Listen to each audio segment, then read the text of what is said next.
de la création d'un département ministériel chargé des inondations. Eh bien, ce département, la création de ce département réjouit les populations de la banlieue qui souhaitent avoir du concret. Ils veulent avoir les techniciens justement de ce département sur le terrain pour mettre fin à ce calvaire.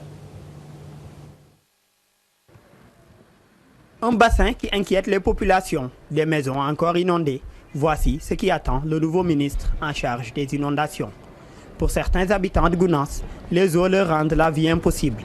Ils appellent leur ministre à descendre dans la banlieue pour s'enquérir de leur situation.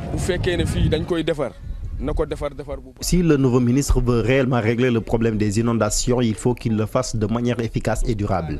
Ceci pour que les inondations ne soient plus qu'un vieux souvenir pour les populations de Gounass et des autres zones inondées.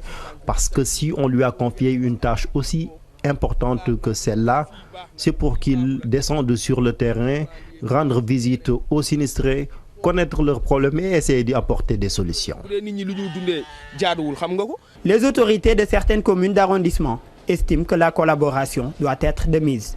Ces maires invitent le nouveau ministre à les impliquer dans la gestion des inondations. Cette mesure, c'est pour la première fois dans l'histoire du Sénégal. Et je crois que ça ne soit pas des bluffs. Il a créé un ministère chargé des inondations.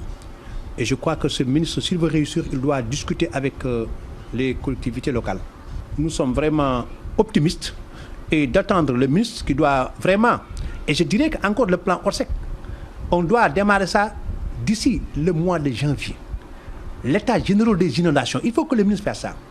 Convoquer tous les maires d'arrondissement en séminaire avec le ministre chargé des collectivités locales de 2 jours ou de 3 jours.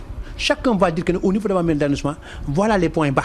Interrogé sur la question à sa sortie du Conseil des ministres, Khadim Diop, qui a en charge la gestion des inondations, se dit conscient des défis qui l'interpellent. Là, on va aller au travail, on va mettre en place l'équipe. C'est à vous de juger. Moi, je trouve que la gestion des inondations, je pense que c'est important. Et puis, ça a été placé parmi les priorités, et puis voilà.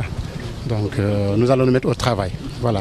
Ces habitants de la banlieue attendent du ministère de la restructuration et de l'aménagement des zones inondables la résolution définitive des inondations afin qu'ils sortent du calvaire qu'ils subissent au quotidien.